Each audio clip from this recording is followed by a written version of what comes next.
Hello, beautiful knitters. How are you guys today? Welcome to episode 21 of the Treehouse Knits podcast. My name is Rachel. I'm your host. I'm so glad to have you here today. We've got quite a bit going on back here, so let's just jump right in. I have a little bit of housekeeping to do. We will talk about some works in progress, a couple of finished objects.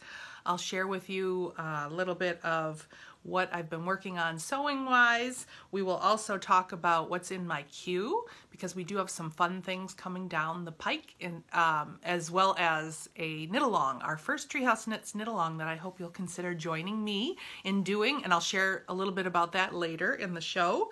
And also just kind of talking about a great trip that I had to Chicago a couple weeks ago, and an amazing spot on Lincoln Avenue in Chicago where there's several crafty stores that I know many of you would enjoy. So I want to share a little bit about that with you as well and some of the purchases I made that day. So let's jump in and get started. You can find me as Treehouse Knits on all the socials, especially on Instagram where I try and post every day or so. I also have a Facebook page, and the reason I started the group page, it's Treehouse Knits on Facebook, is that it's just easier to share videos and articles that I find interesting that I think you may find interesting as well. For example, this past week, I saw actually on Instagram, Tammy from Wing and a Prayer Farm. She posted a link to an amazing article that was written about the importance of wool, and I put that on my Facebook page because I think many of you would enjoy that, and I know a lot of you have already signed on to my Facebook group page, so thank you for that. Again, that's Treehouse Knits on Facebook. You have to read that article. It's a great article about the importance of wool, its amazing properties, and just digs a little deeper into why things are the way they are now and how things are changing for the better around wool. So take a look at that. We also had a giveaway from episode 20, and I used random number generator, and we had 71 entries, and it chose number 25.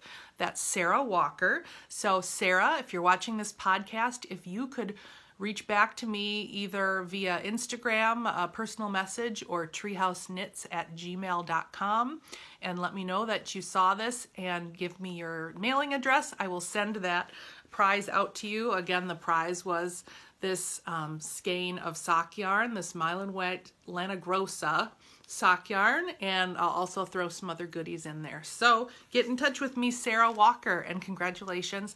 Thank you so much to all of you who wrote such amazing comments. They were so fun to read. My family and I enjoyed just reading everyone's traditions. If you recall, I asked what's a holiday tradition that you're looking forward to.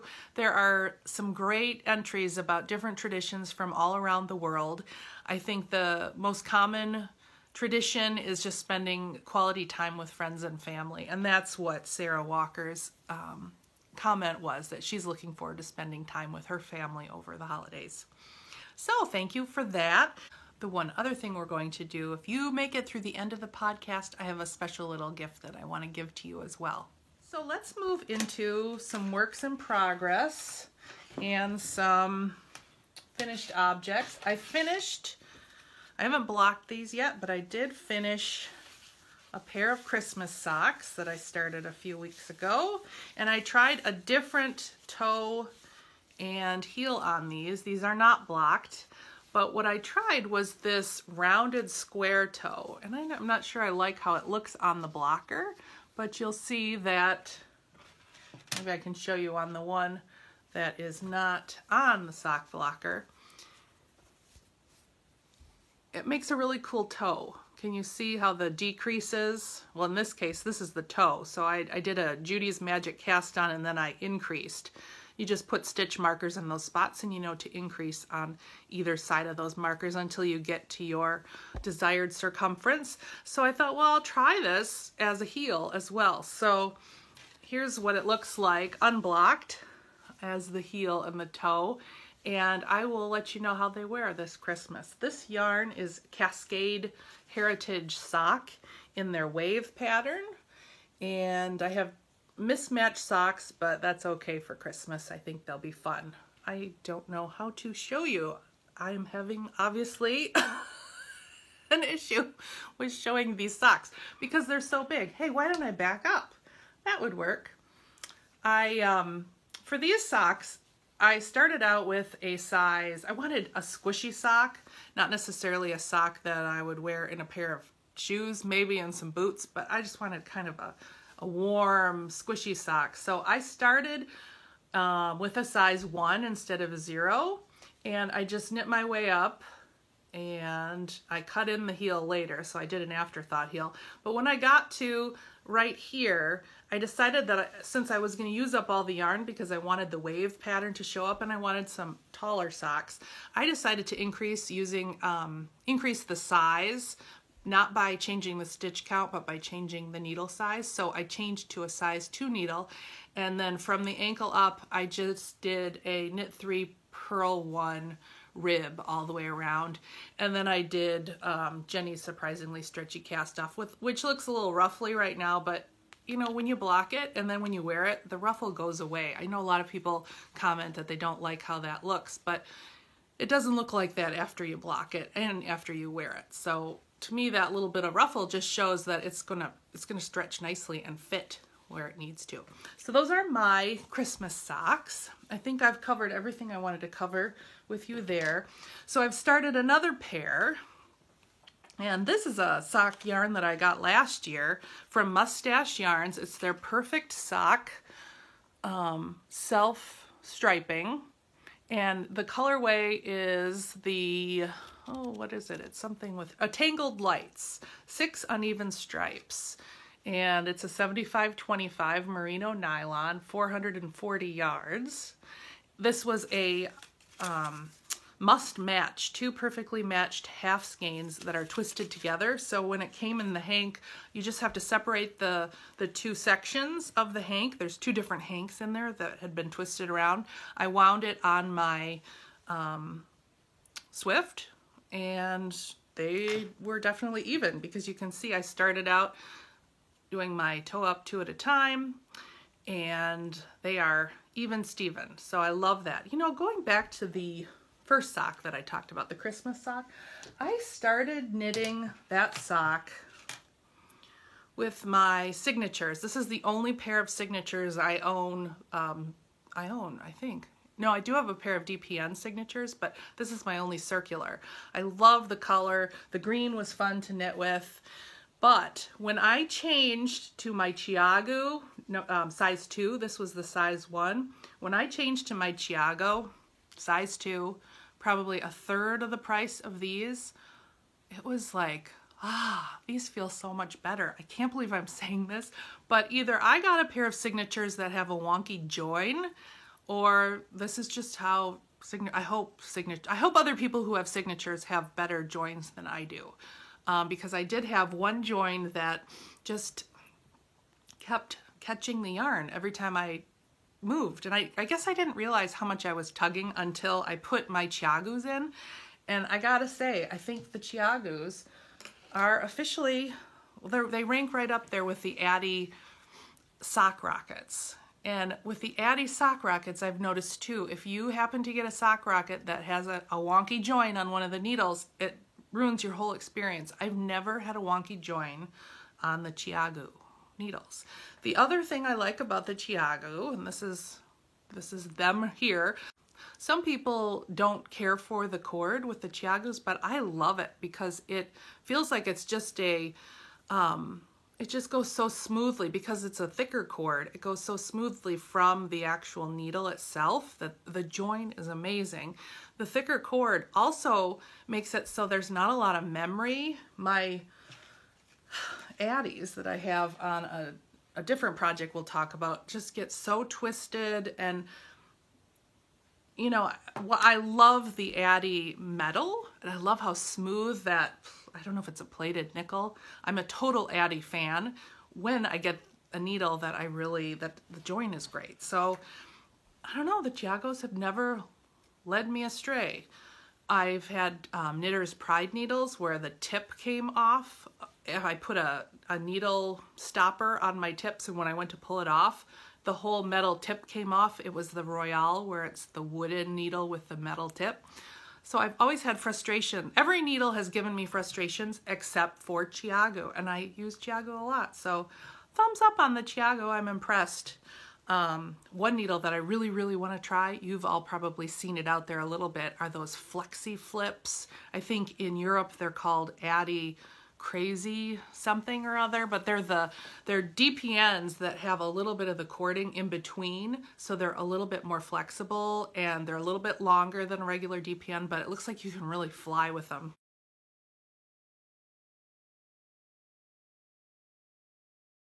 So I would love to try those.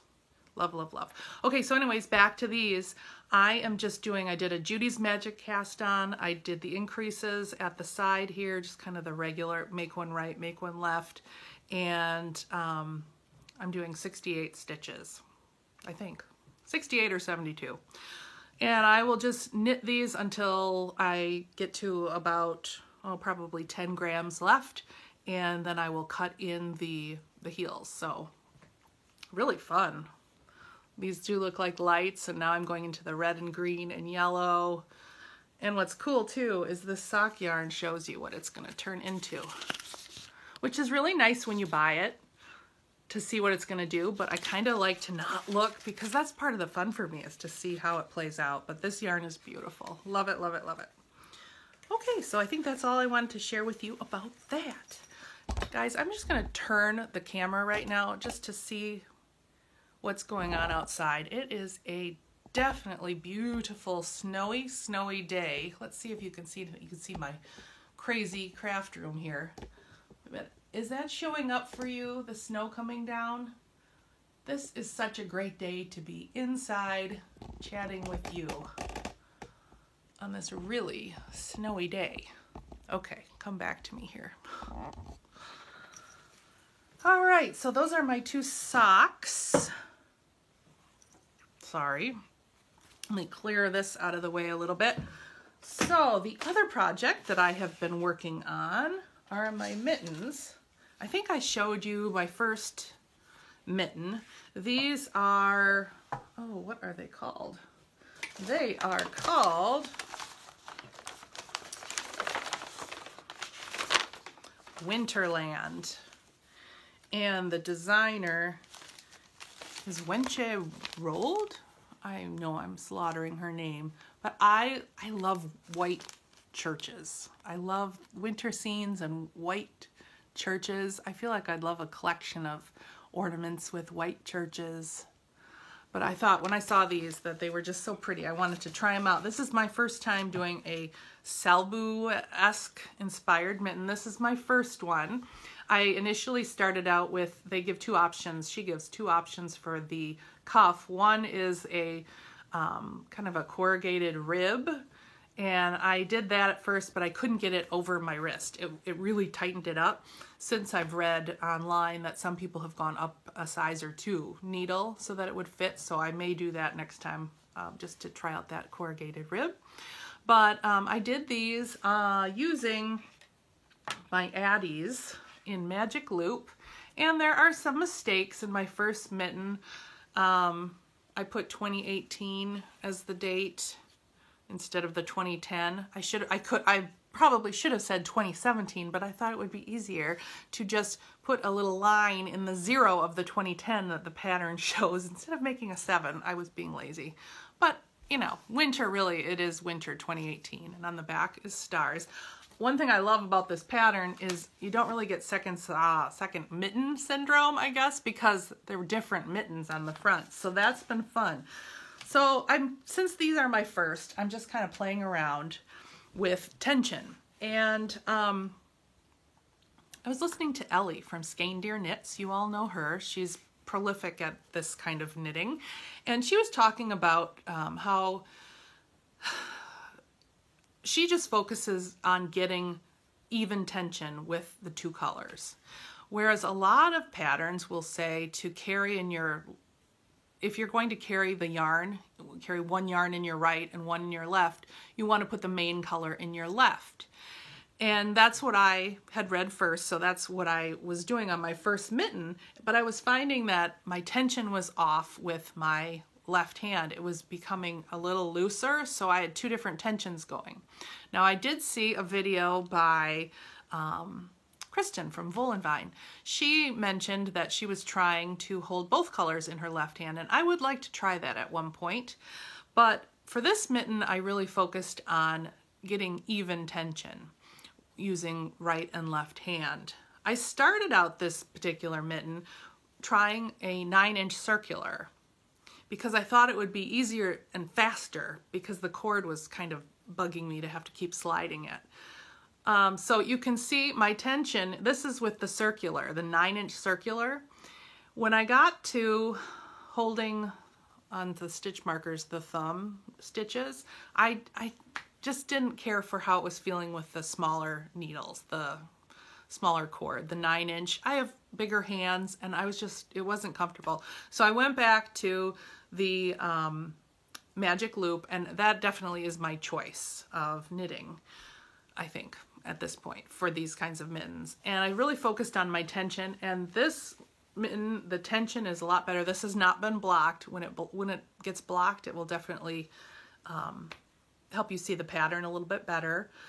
But you can really tell on the back, here is how loose I was, and as you move your way up, I got so much better tensioning there. So I'm really happy with how that looks. I'm also playing around with these side stitches. I'd be curious if you do these types of mittens, where do you put the side stitches? Do you put them all together with the front stitches, or do you put just half of, you put this with the front and then this with the back? Does it make a difference? I'm noticing a little bit, you see some of those stitches are bigger than others, and that's also a tensioning issue as I'm pulling my cord and starting the next row. So those are all little minor details to think about. Once you block them, a lot of those little issues do block out, but I just want to keep perfecting this because I just really enjoy making these mittens, and I'm loving the color work right now. The yarn that I'm using, I just picked some stuff that I had in my stash. It's not a Norwegian woolly wool of any type. This is an Anzula, their sport weight, and then this is actually a heavier fingering weight of a yarn I got from Madrona Fiber Festival like 6 years or so. I don't think this person is even dyeing anymore. It's from Rainy Days and Woolly Dogs, but it's got a sparkle to it, and I thought that would be really cool as the backdrop for these mittens. So I think that's all I wanted to say for now. I would really like to try these mittens using those new Addi Flexi Flips, and to see if that would be something that would be really pleasant, fun to work with on these. Two other quick things I wanted to mention about the mittens. One is when you are holding these live stitches onto a waste yarn, I know I've said it before, but use your circulars as holders, because then it's really easy to get going again when you need to pick them up. And what I used this time, maybe some of you have tried these 9-inch circulars and you don't care for them that much, but you do own them. They make great holders if you use needle stops at the end of them. I just plopped mine right in there, and then I have a needle stop that has 2 holes in it, so you just click the 2 holes. It held really nicely there. If I have a picture of that, I will put it right here.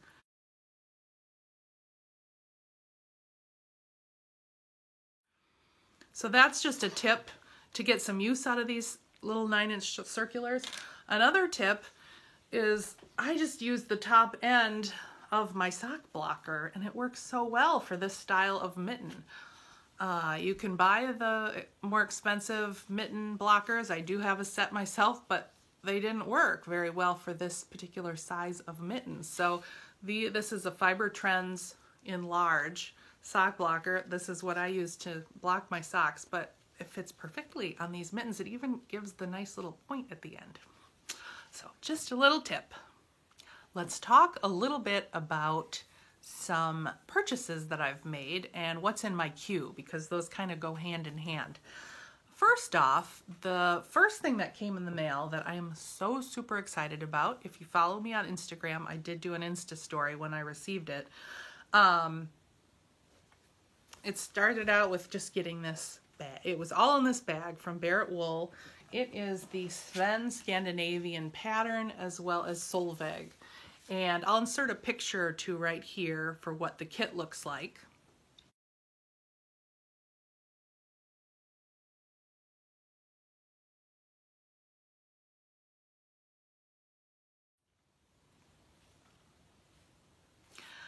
When I saw this, I happened to be on Instagram, just popped on, and I saw Susan B. Anderson's post that these kits went live, and I just happened to hop on at the right time. It was providential, and I got the kit. The kit includes all these amazing Barrett Wool yarns that are going to make Sven and Solveig, and this is such a cool kit. It came with all the yarn. It comes with some woolly bits for, and you've probably all seen this online, some woolly bits for Sven's hair and beard. And it also came with some great stitch markers. I love this little container and the markers that are in it. I'm looking forward to, I just was in the mood to make some sort of toy, and when I saw these two, I don't know if you follow Lori Times 5 on Instagram, but she just did an amazing trip to Norway, and Sven and Solveig accompanied her on her trip, and she's just got great pictures of the two of them in different spots in Norway. And following all that and my own Norwegian heritage, I decided I am going to make Soren and Jenny, my great-grandparents of Norwegian descent, and it's just going to be a really fun thing. So I'm really inspired to do a little bit of this fun, I don't know if you'd call it toy knitting, but I thought it would be really fun if we did here on Treehouse Knits a knit along, and I'm going to call it the kit along, because this particular knit along is about doing a project from a kit. There are some incredible kits out there. Barrett Wool Company, Susan B. Anderson, has some amazing kits.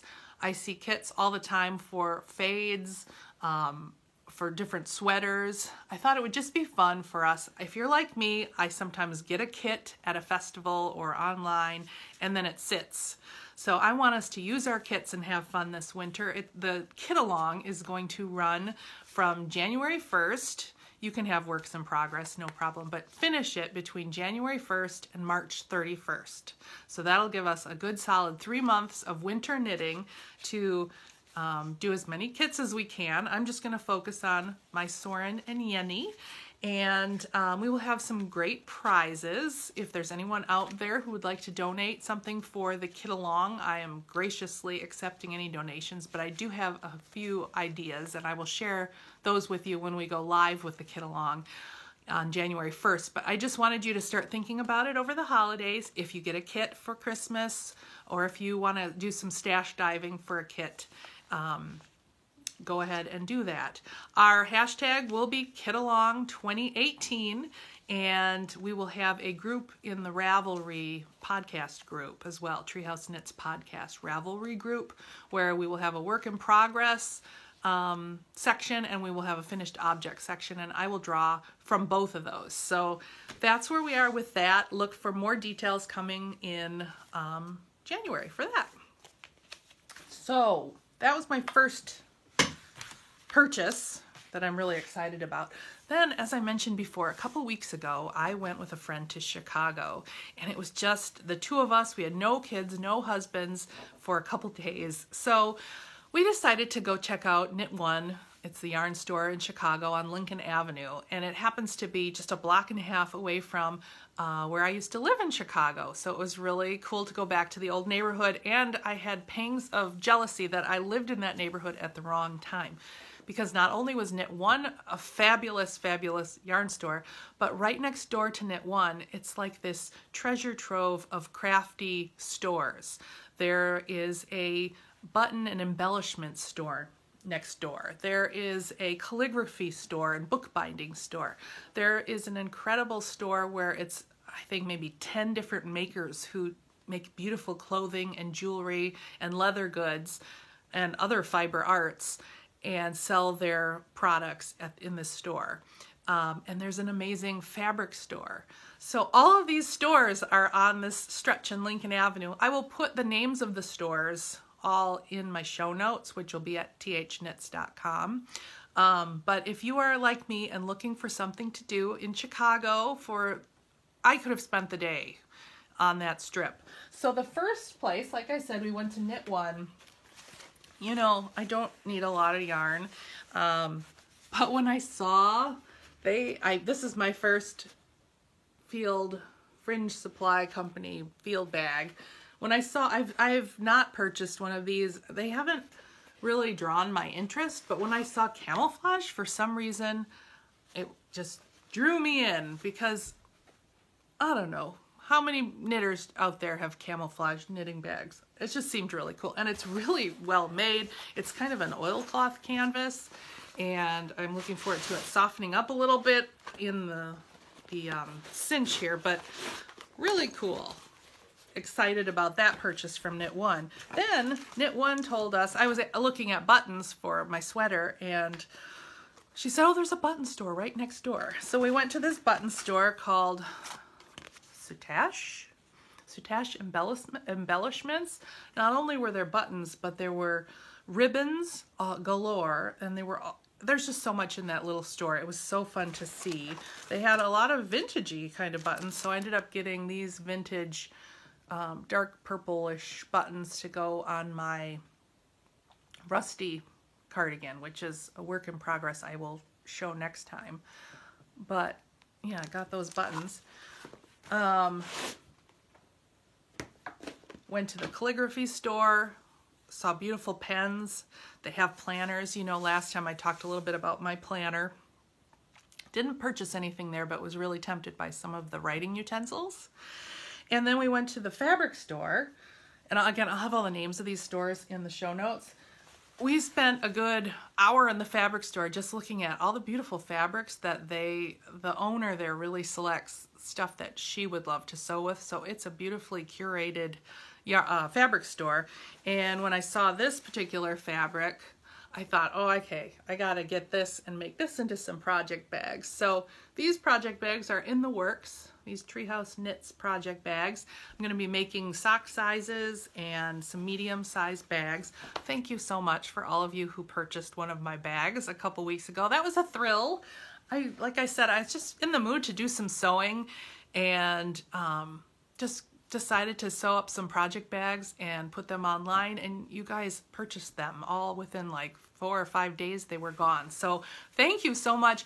It didn't occur to me how much I would enjoy sending off these bags to different parts of the world, and just kind of knowing that you guys are out there putting your precious, beautiful projects into the bag that I made. That is such a cool feeling. But thank you so much. I probably will have at the next podcast another batch, probably 10 bags or so with that particular winter fabric. I thought that the sweaters, I loved all the animals in their Fair Isle. Got the llama and the wolf. Oh, and I love the red, is that a cardinal maybe, in the sweater. I just thought that was a really fun winter pattern. So got that at that amazing fabric store. Yeah, so that was my Chicago crafty adventure on Lincoln Avenue. You guys got to go check it out. It was just really cool. Really, really cool. Okay, so the other purchase that I made on Black Friday, the Woolly Thistle was having, actually it was Saturday, the Woolly Thistle was having a sale on Lopi. Let Lopi. I've never knit with it before. The price was so right to just indulge and get myself a sweater's quantity of it to make the, I've decided I'm going to make the Telia sweater by Jennifer Steingass. And here are the colors that I got for it. I'll insert a picture of the sweater here.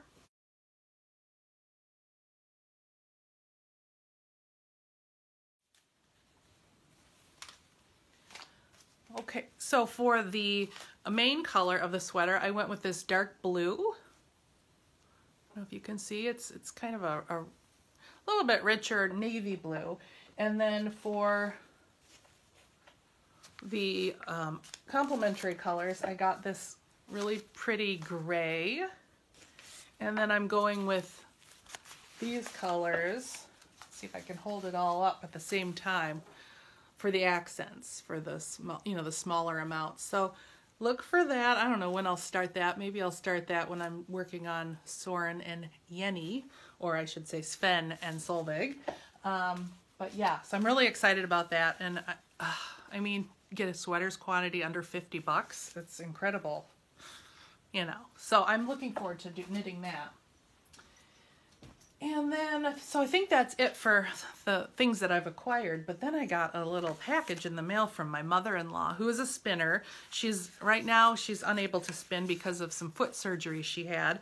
But she's watching, so hi to my mother-in-law. She sent me a little care package with different types of wool, different types of fleece to spin up and try. She was part of the Crown Mountain Farms Fiber Club a couple years ago. I think he's out of business now. But this is Gotland Top, and he called it Hammer of the Gods, I think. So we're going to try some Gotland, and I'll share with you my experience with the Gotland. If any of you have any experience with these, feel free to write down below any tips or tricks. Then this incredible red, this might have to be a Christmas spin. This is Swalesdale Top, called Scarlet Letter. So we'll try that particular breed. And then the third breed she sent is Columbia, and it's called Eye of the Tiger. Ooh, that's going to be super fun to spin up and see what that coloring does together. So we're going to try these. I'll again share with you. I haven't done much spinning since my last episode, but look for a discussion on those particular sheep breeds in the future. So guys, it looks like we've gotten to the end of the podcast. I have one other thing I wanted to share with you. I loved reading all of those traditions comments on the last episode, and I would have loved to have given every one of you a little gift for giving me a comment. And I appreciate your viewership of the podcast and just participation, so I wanted to give you a little bit of a gift. I have on today my design called Gradient Interrupted, and from now until December 31st, if you use the coupon code PODCASTFRIEND, you will get 50% off, which will make it like a $1.99 pattern. Let me take it off for you just to show you, to see if you're interested. This is a shawl that I made that I could wear not only just in the house to keep me warm, but also under a coat. So I created a couple of increases, you'll see, in the center of it, so that when you wrap it around, it gives warmth here. A lot of wraps kind of fall here and your neck is still exposed, but in Michigan in the winter, when you go outside and you want to kind of keep yourself warm, what I do then is I take the two ends, I come underneath here, I tie it into a knot, and then I can just wear this nicely under my coat and it keeps me really warm. So I just wanted to share that pattern with you. If you're interested in it, I'd love to give it to you at a discount. Again, the coupon code is PODCASTFRIEND, and this is my Gradient Interrupted wrap. And I called it Gradient Interrupted because I used a pack of those gradients, and I interrupted each gradient with this speckled yarn. I've designed it so that you use up all of the gradient. You don't have any scraps left. So please take advantage of that if that interests you. I hope you guys have a great rest of your year. If you celebrate Christmas like I do, have a beautiful Merry Christmas, and I will see you on the next episode of Treehouse Knits. Bye.